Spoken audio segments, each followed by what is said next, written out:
ఏమిటి యాది భద్రయ్యని పెళ్లి చేసుకుందా?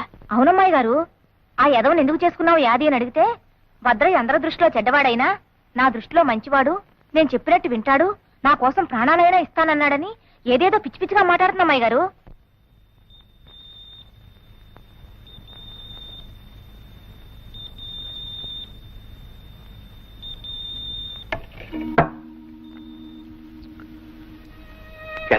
నువ్వా? అన్నం తిని బావా. కొత్త పెళ్లి కూతురివి, ఇలా వచ్చావేంటి? కొత్త పెళ్లి కూతురునైనా నీకు పాత యాదినే బావా. నీకు తిండి ధ్యాసే ఉంటదని నాకు తెలుసు బావా. అందుకే నేను పరాయిదాన్ని అయిపోయినా నీకు ఆకలి అవుతుందని గుర్తొచ్చి అన్నం పెట్టాలని వచ్చాను.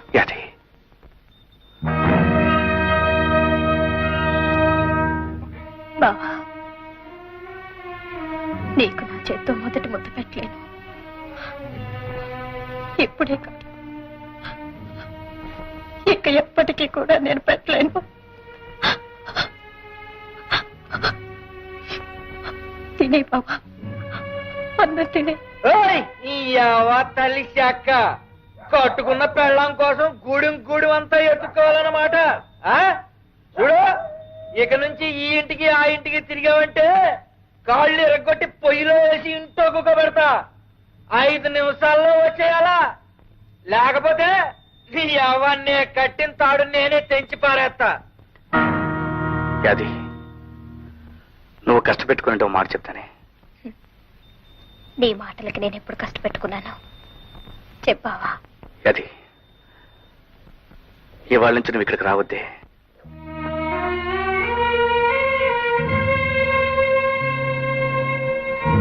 అవును అది, ఆ భద్రయ్య ఒట్టు మూర్ఖుడు, మంచివాడు కాదు. నువ్వెక్కడున్నా సుఖంగా ఉండాలని నా కోరిక.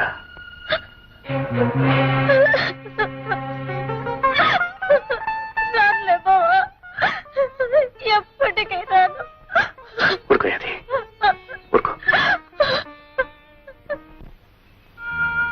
యాది నువ్వా? ఏమిటి కొత్త పెళ్లి కూతురువనా? ఈ మధ్య రావటం మానేసా? ఒకడికి పెళ్ళాన్నైన తర్వాత ఇదివరకులా రాలేదు కదా అమ్మాయి గారు. మీతో ఓ మాట చెప్దామని వచ్చాను. ఏమిటిది? అమ్మాయి గారు, బావ 10 మంది గురించి ఆలోచిస్తాడే కానీ తన గురించి తాను పట్టించుకోడు. అందరి కష్టాల గురించి తాపత్రయపడతాడే కానీ తన తిండి తిప్పల గురించి ఆలోచించడు.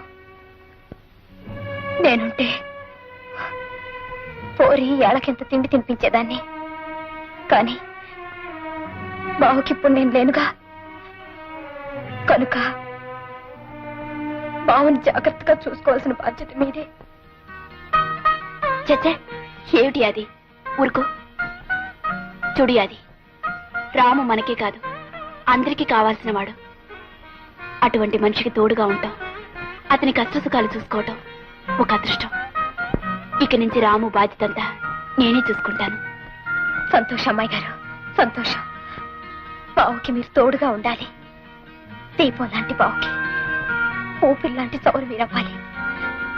ఆ దీపం అందరి కోసం ఎలగాలి. వెళ్ళొస్తాను అమ్మాయి గారు, వెళ్ళొస్తాను.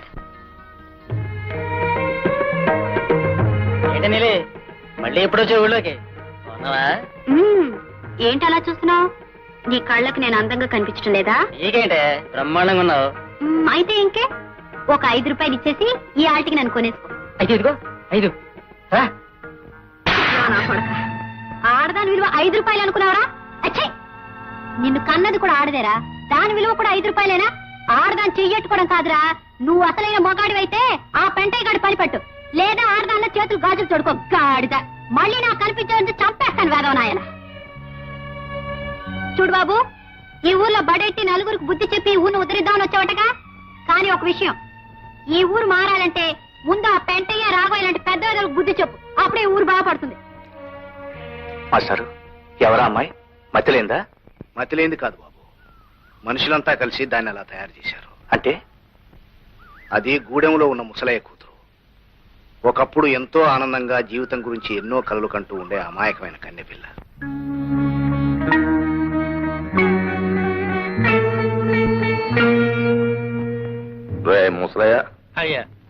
మొహమాట పడకు పూర్తిగా తాగి. పెగులు బాబు తమరంతా అభిమానంగా పిలిచిస్తున్నారు. చుక్క కూడా మేలకుండా తాగేస్తాను బాబు. రే ముసలయ్య, హాయిగా రేపు మన ఊరికి పెద్ద ఆఫీసర్ గారు వస్తున్నారు. ఆయన మంచి చెడ్డ చూడడానికి అదే మంచం వేసి ఇల్లు తుడిసి కాస్త అన్నం పెట్టడానికి నీ కూతురు గాలి నీళ్ళు ఉంది కదా, దాన్ని ఒకసారి పంపు. అట్టాగే బాబు.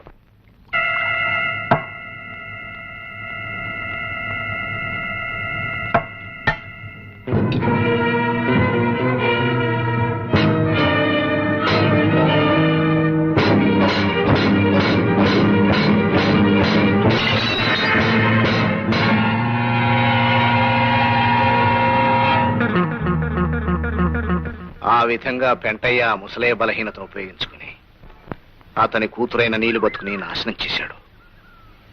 నిజం తెలుసుకున్న ముసలయ్య గుండె పగిలి చచ్చాడు. కొంతకాలం పక్క ఊళ్ళోని వాళ్ళ అత్తమ్మ దగ్గరే ఉండి ఈ మధ్య వచ్చింది. పెంట ఇంత దారుణంగా ప్రవర్తిస్తుంటే అడ్డుకోవడానికి ఎదిరించడానికి ఎవరో ఎందుకు సిద్ధపడడం లేదు? ఆ భూమి అమ్మి నా కూతురు పెళ్లి చేద్దాం అనుకుంటున్నాను బాబు. అది కాస్త లాక్కుంటే దాని పెళ్లి జరగదు, దాని బతుకు అన్యాయం అయిపోతుంది బాబు. అవునరా, కన్న తండ్రివి నువ్వు ఆలోచించాలి. నీ కూతురు పెళ్లి విషయం బొటకనేలు ఉంది కదా అని నొక్కేసి అప్పట్టుకుపోయావు. ఆ అప్పు సంగతి నేను మర్చిపోయి నీ కూతురు పెళ్లికి వచ్చి అత్యంతలు చల్లమంటావా?